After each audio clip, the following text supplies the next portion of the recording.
안녕하십니까. 오늘 5월 18일 화요일입니다. 하나님께서 오늘도 우리에게 선물로 주신 귀한 하루지요. 선물을 감사히 여기면서 하나님을 기쁘시게 하드리는 그런 하루로 살아가시기를 소망합시다. 오늘 말씀은 잠언 10장 1절에서 17절인데요. 10장 1절부터 22장 16절까지 굉장히 분량이 많은데, 이 부분은 솔로몬의 잠언이라는 이름으로 나눌 수 있는 부분입니다. 솔로몬이 잠언을 가장 많이 기록을 한 셈이 되지요.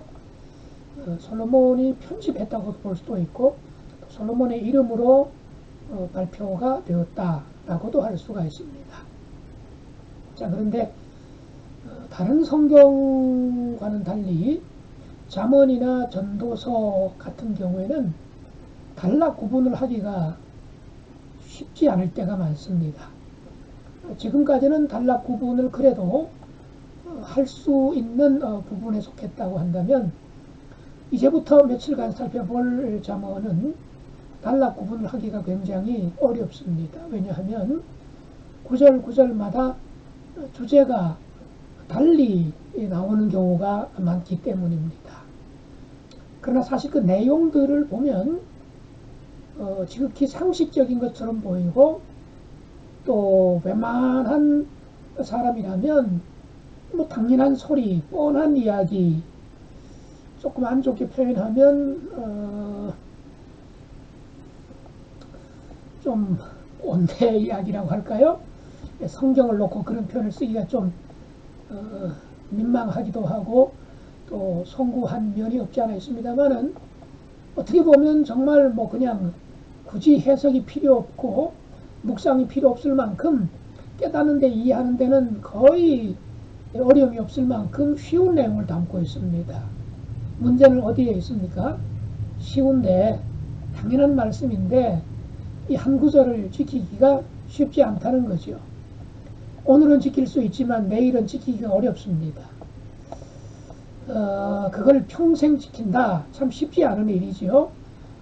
오늘 특별히 이 본문 1절부터 17절까지의 뭐 대조되는 말씀들이 굉장히 많이 나옵니다.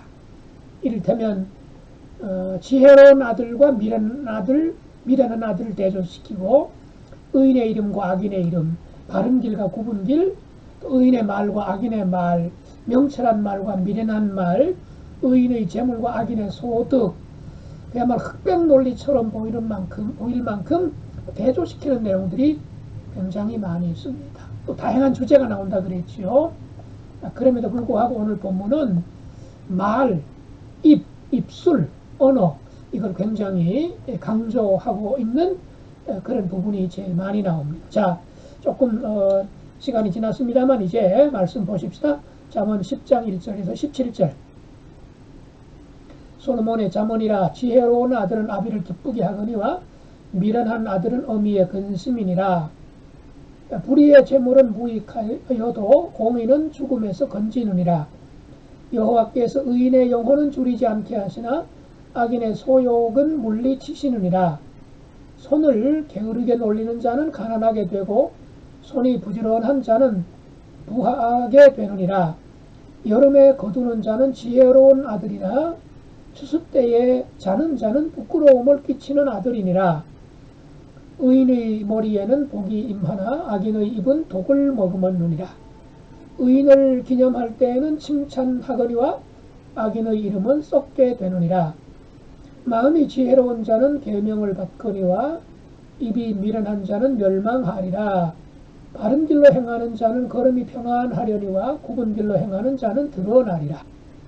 눈짓하는 자는 근심을 끼치고 입이 미련한 자는 멸망하느니라. 의인의 입은 생명의 샘이라도 악인의 입은 독을 머금었느니라. 미움은 다툼을 일으켜도 사랑은 모든 허물을 가리느니라. 명철한 자의 입술에는 지혜가 있어도 지혜 없는 자의 등을 위하여는 채찍이 있느니라. 지혜로운 자는 지식을 간직하거니와 미련한 자의 입은 멸망에 가까우니라.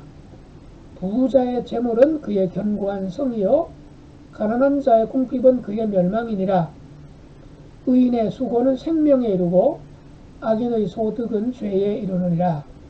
훈계를 지키는 자는 생명길로 행하여도 징계를 버리는 자는 그릇 가느니라.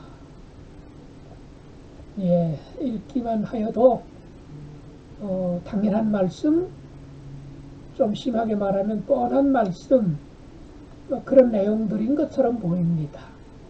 사실 이런 말씀을 풀어놓기가, 또 말씀으로 이렇게 설교하기가 사실은 어렵습니다.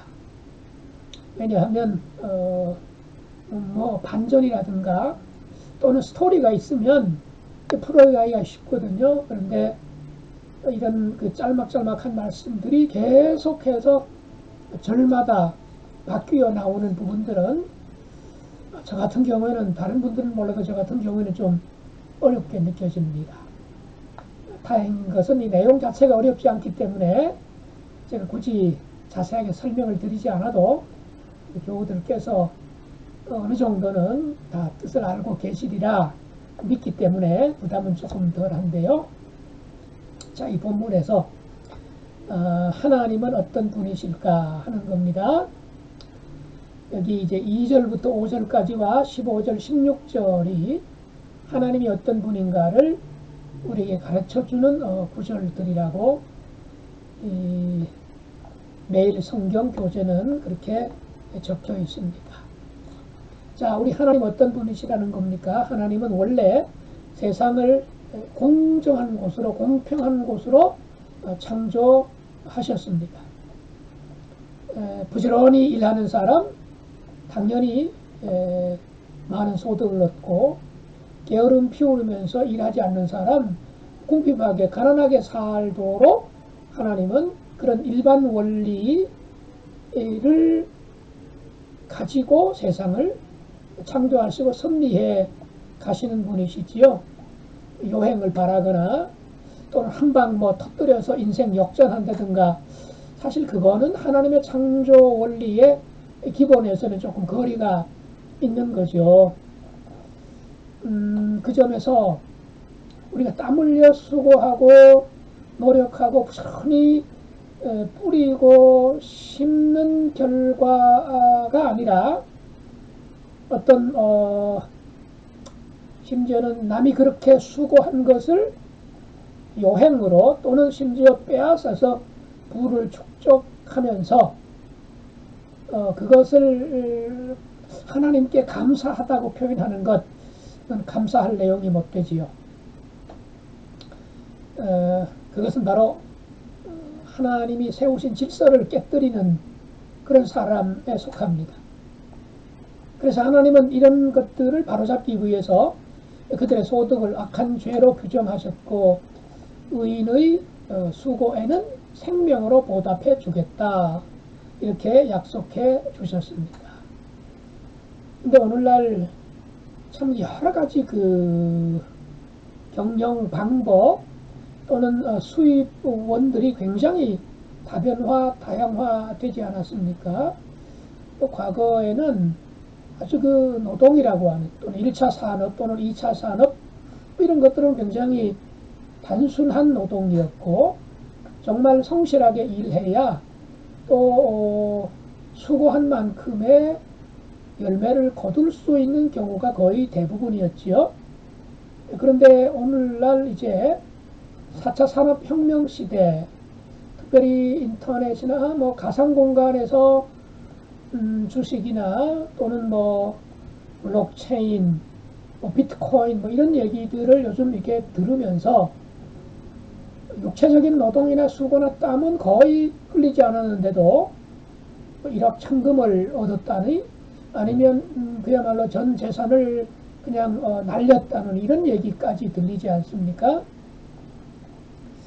그런데 우리 기독교인 중에서도 불로소득, 이른바 재테크라는 말로 좀 그럴싸하게 포장을 해서 어디에 투자했더니, 심지어 어디에 투기했더니 대박이 났다, 뭐 이른바 어떤 부동산, 뭐 똘똘한 아파트 한 채, 뭐 이런 거 하나 딱 잘 잡아서 예 뭔가 많은 돈을 번 것에 대해서 우리 너무 쉽게 하나님의 은혜다 이렇게 생각하거나 그렇게 축하하고 또는 그렇게 자랑하는 경우가 있는 것 같습니다. 과연 그게 하나님의 은혜일까? 그걸 하나님의 은혜라고 생각을 해도 옳은 일일까? 좀 진지하게 생각을 해 보아야 하지 않을까 싶습니다. 그래서 부지런히 일하면서 일한 만큼의 소득에 대해서 감사하고 그것으로 만족하며 감사하며 사는 사람이야말로 성경적인 직업의식 또는 성경적인 노동관을 가진 사람이라고 할 수가 있을 것입니다. 자, 1절 말씀을 볼까요? 솔로몬의 잠언이라 지혜로운 아들은 아비를 기쁘게 하거니와 미련한 아들은 어미의 근심이니라 그랬습니다.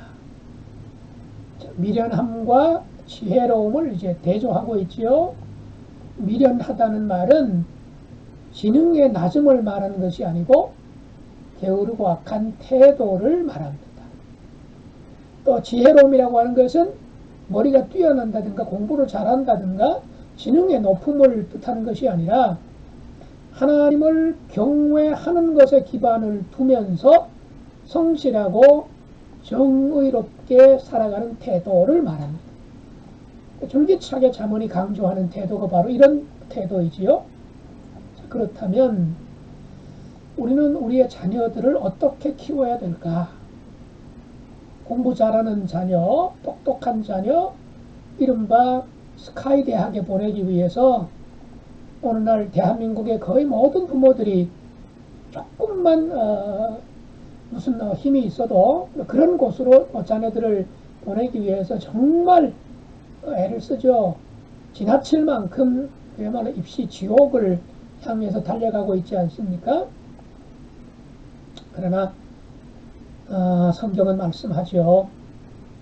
잠언이 말하는 자녀 양육, 지혜로운 자녀로 키워야 된다. 똑똑하고 공부 잘하고 이른바 좋은 대학에 가는 것도 참 좋은 일입니다만 더 우선적인 것은 지혜로운 사람으로 키워야 된다. 즉 하나님을 경외하고 정의를 존중하는 가치관을 가진 사람으로 키워야 된다. 이게 성경 전체가 특별히 잠언이 우리에게 가르치는 교훈입니다. 당장 눈앞에 보이는 성공된 자녀보다도 하나님을 경외하는 자녀로 키워야 된다는 거지요. 여러분 지금 여러분의 자녀를 어떻게 키우십니까? 여러분의 손자 손녀를 어떤 후손으로 자녀들로 커주기를 바라면서 또 과연 어떤 기도 제목을 가지고 기도하고 계십니까? 그냥 스쳐 지나가는 말씀으로 듣지 말고요. 정말 나는 내 아들, 딸을, 내 손주들을 하나님을 경외하는 아이로 키우고 있는가, 길러내고 있는가, 성적 옳은 것을 기뻐하는 것과 신앙생활 잘하는 것을 기뻐하는 것, 어떤 것을 더 기뻐하십니까? 장학생이 된, 학교에서 장학생이 되었을 때 느끼는 기쁨과 교회에서 뭐 성경 퀴즈 대회에서 상을 받았다. 좀 단적인 예입니다만 어떨 때 더 여러분 기뻐하실 수 있을 것 같습니까? 학교 결석하는 거, 학원 빠지는 거 굉장히 싫어하죠. 막 야단도 치기도 하지 않습니까? 그런데 예배를 소홀히 하는 거. 요즘 코로나라서 자주 모이지는 못합니다만 학생 예배에 또는 아동부 예배에 청년부 집회에 빠진 거에 대해서 과연 얼마나 우리가 화를 내고 야단을 쳤는지, 물론 우리가 일방적으로 야단을 친다고 될 문제는 아니지만 과연 우리가 어느 정도 어느 곳에 더 무게를 중요성을 두고 있는가, 이건 부모로서 한 번 더 깊이 좀 체크해 보아야 될 부분이 아닐까 싶습니다. 왜냐하면 바로 그것이 자녀를 정말 복되게 행복하게 하도록 만들어주는 지름길이기 때문입니다. 그 다음에 이제 오늘 본문 속에서 특별히 6절부터 14절을 보면 반복되는 단어가 굉장히 많이 나옵니다. 입이라든가 입술 이런 말들이 굉장히 많이 나오는데요. 왜냐하면 의인과 악인, 지혜로운 사람과 어리석은 사람을 구분하는 중요한 특징이 말이기 때문입니다. 의롭고 지혜로운 사람은 사랑이 담긴 말로 다른 사람을 다독이고요, 허물은 덮어주고요, 또 진실한 말로 다른 사람을 생명의 길로 이끌어줍니다. 그러나 미련한 사람, 악하고 게으른 사람, 어리석은 사람은 미움이 담긴 말로 자꾸 다툼을 일으켜요. 분란을 일으킵니다.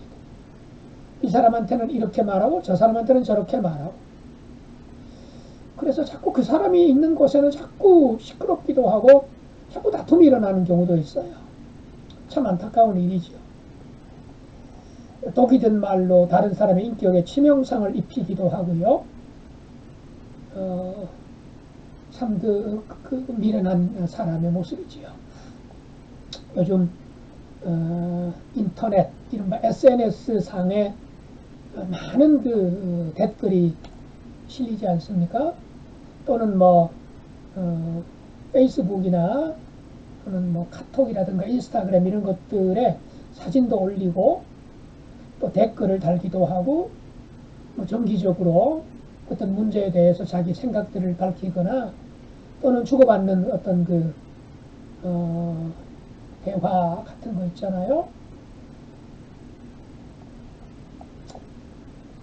믿음이 좋다고 하는데 정말 성경도 많이 알고 신앙도 좋다고 하는 분인데도 어떨 때 보면 페이스북이나 이런 곳에 본인이 적어놓은 글을 그냥 언뜻 지나가다가 읽어보면 사람이 왜 이렇게 과격해졌을까? 왜 이렇게 거칠까?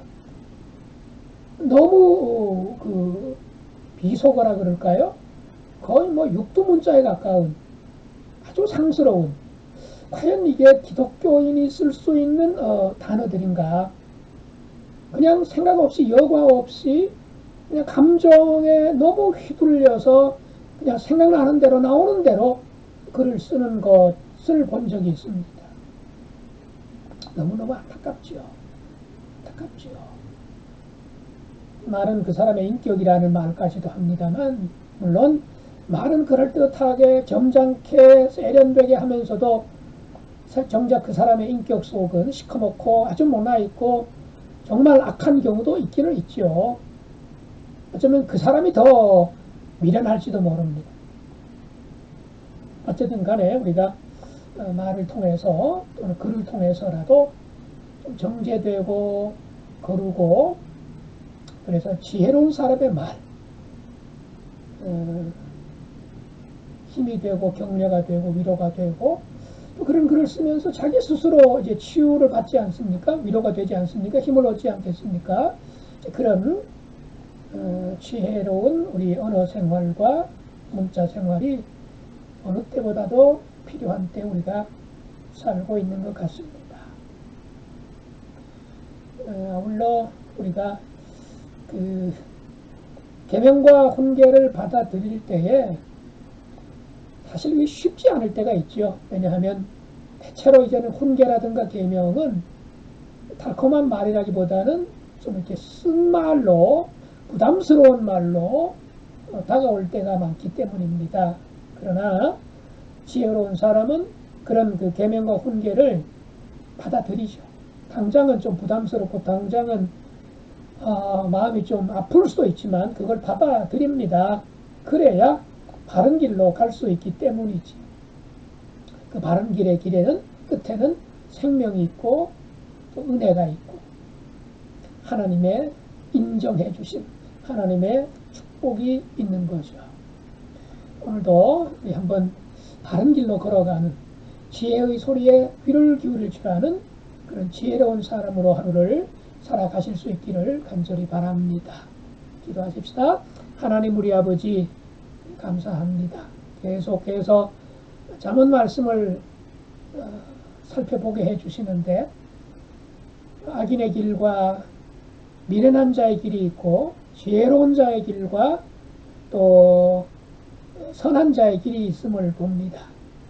저희로 하여금 악한 길이 아니고 미련한 사람의 길이 아니라 선한 자의 인생길, 지혜로운 사람의 길로 걸어갈 수 있도록 하여 주시옵기를 원합니다. 아울러 나뿐만 아니라 우리의 자녀 손들에게도 정말 바른 길로 걸어갈 수 있도록 똑똑한 자녀, 공부 잘하는 자녀 위에서도 힘쓰고 기도해야 되겠지만 하나님을 경외하는 자녀로 기도하고 길러낼 수 있는 우리 모든 부모님들 될 수 있도록 역사하여 주옵소서.